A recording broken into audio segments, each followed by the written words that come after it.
Hola, bienvenidos a Esquina Literaria, soy Yolanda Miranda y les estoy compartiendo la lectura de este libro, La historia del tarot, de Isabel Nadolny.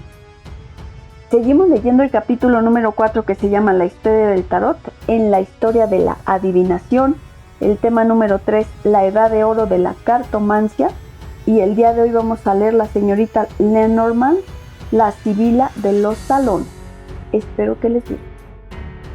Si algunos pequeños juegos adivinatorios aspiran a iluminar los significados de las cartas, es curioso constatar que el más famoso de ellos, el juego de la señorita Lenormand, es cuando menos oscuro cuando uno intenta a primera vista considerar en una carta dos imágenes adivinatorias y un icono de carta asociado con representaciones de constelaciones celestiales y una planta. Todo sin mencionar el significado. Sin embargo, este juego ha sido un gran éxito hasta el día de hoy, probablemente debido a la notable personalidad de la famosa cartomántica que sustituirá a Aliette a la hora de dar sus predicciones en la alta sociedad de París. Marie-Anne Adelaide Lenormand había adquirido su reputación de gran adivina gracias a la emperatriz Josefina, que la consultaba. Sin embargo, venía de la nada. En 1790, a la edad de 19 años, esta muchacha gorda, con una educación descuidada, se fue a París para hacer fortuna. Se forjó una reputación a base de esforzarse con el juego del piquet, leyendo día y noche montones de libros que explicaban los juegos de cartas, los horóscopos y los sueños, estudiando las fantasías publicadas por Aliette sobre los juegos de cartas y el arte de encontrar cosas escondidas en los tarots. Había conseguido un balbuceo que imponía. Aquella época revolucionaria era el periodo ideal, intensamente turbulento, en el que todos perseguidos por revolucionarios o representantes del nuevo régimen buscaban en la adivinación respuestas a sus incertidumbres. Al haber fallecido Aliette, que había lanzado esta moda en el año 1791, era fácil ocupar su lugar. Según sus memorias, la señorita Lenormand conoció a Josefina, la futura emperatriz, en una prisión revolucionaria y le predijo su fabuloso destino. Parece que después de la revolución, la emperatriz no la olvidó. La invitó a Malmaison el 2 de mayo de 1801. La adivina le habría profetizado una gloria extraordinaria gracias a su marido, que más tarde la traicionaría. Después de Josefina, toda la élite de la época, incluido el propio Napoleón, habría consultado a la sibila de Saint-Germain. Esta habría tenido una notable influencia política al asesorar a gente poderosa, incluyendo a Talleyrand. Fouché la hizo arrestar el 11 de diciembre de 1809, después de haber profetizado a Josefina que se divorciaría. El boletín de la policía del 16 de diciembre de 1809 mencionaba que hacía el horóscopo de los personajes más altos y ganaba más de 20,000 francos al año con esta profesión. Su popularidad se explica también por una actividad editorial bastante intensa, un juego adivinatorio, muchos libros, un periódico y el anuncio de profecías bastante inquietantes.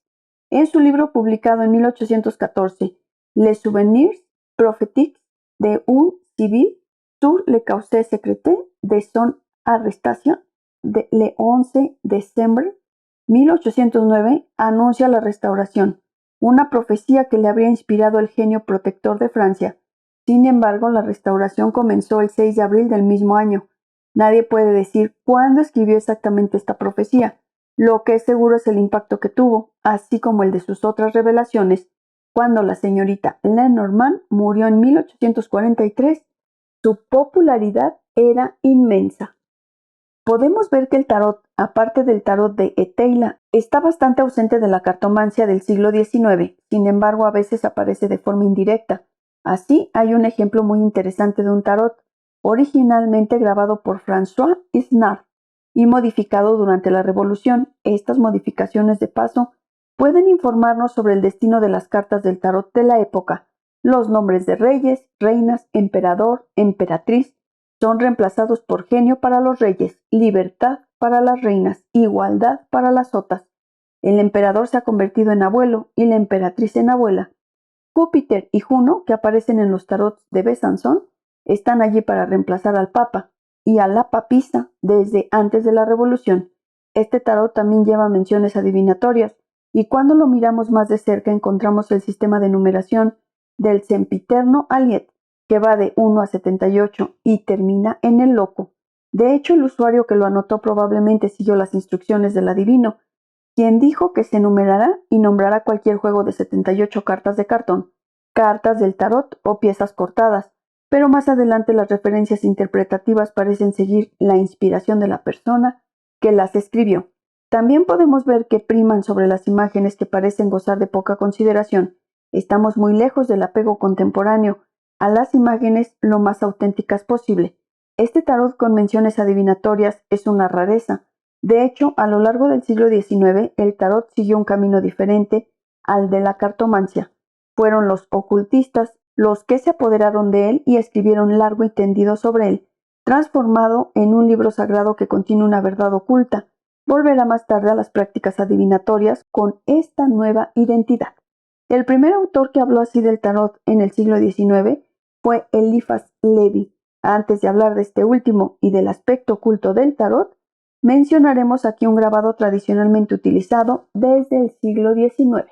Tirada del tarot según el método gitano, según el libro negro Hortensio Flamel, 1866. Este método de los gitanos es una adaptación de las casas astrológicas al tarot. Coge todas las cartas y después de barajarlas bien, haz 12 montones de 4 cartas cada uno. Pon aparte las otras cartas. Pregunta al primer montón todas las cuestiones relacionadas con la vida del hombre, su constitución, su temperamento, su cuerpo, sus costumbres y la duración de la vida. Al segundo montón, su fortuna o pobreza, sus posesiones, negocios o empresas. Al tercer montón, su familia, parientes o aliados. Al cuarto montón, sus bienes raíces, herederos, tesoros escondidos y ganancias que esperamos.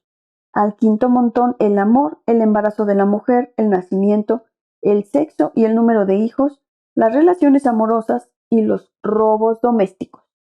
Al sexto montón, las enfermedades, sus causas, su tratamiento y curación. Al séptimo montón, el matrimonio y las enemistades. Al octavo montón, la muerte. Al noveno montón, ciencias, artes, oficios y las diferentes profesiones humanas. Al décimo montón, todo lo que tenga relación con el gobierno y la administración del Estado. Al undécimo montón, la amistad, la beneficencia y los sentimientos generosos. Al duodécimo montón, los males, los dolores y las persecuciones de todo tipo. Para resolver una pregunta no basta con tomar un solo montón, hay que coger 3 para formar el trígono. Hay 4 de estos trígonos, a saber, 1, 2, 3, 4, 5, 6, 7, 8, 9, 10, 11, 12. Supongamos, por ejemplo, que la pregunta ¿es una persona amada por otra? Esta pregunta pertenece al quinto montón. Tómalo y pon las 4 cartas seguidas. Luego toma el noveno montón y coloca las cartas debajo de él. Finalmente toma el primer montón y vuelve a poner las cartas debajo de él en la tercera línea. Falta la interpretación. El contenido de las 12 casas ha sido citado aquí según el autor de la impresión.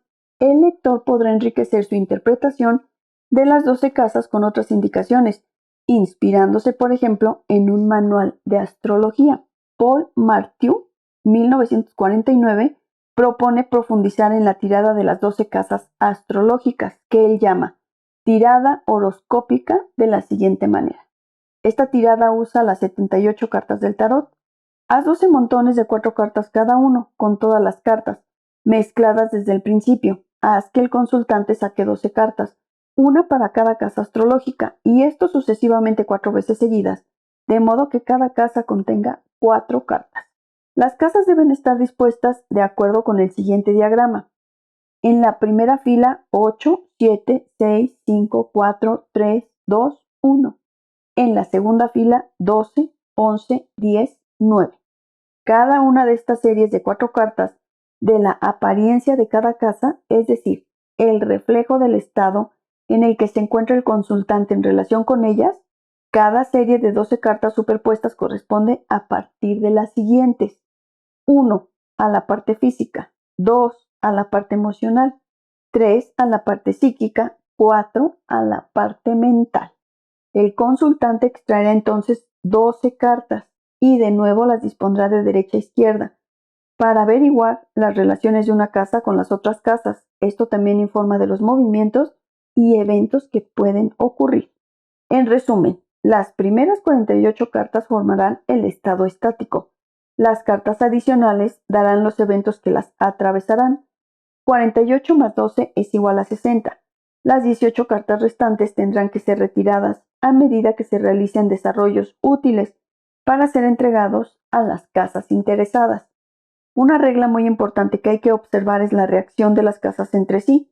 Para hacerlo es esencial entender completamente el significado de las 12 casas. En la interpretación de las cartas es necesario estudiarlas lo más minuciosamente posible, estudiar la actitud de los personajes, reflejando su actividad o pasividad, los palos que intensifican una respuesta, por sus correspondencias con lo físico, lo psíquico o lo mental, etc. Espero que les haya gustado la lectura del día de hoy de este libro, Historia del Tarot. Este último tema de las tiradas de cartas es un poco complicado que se entienda, lo voy a ilustrar lo mejor posible. Con este tema terminamos el tema número 3 de este capítulo número 4. Este capítulo 4 tiene un cuarto tema que se llama Cuando el tarot se vuelve oculto, así que los espero para continuar. Muchas gracias por escuchar.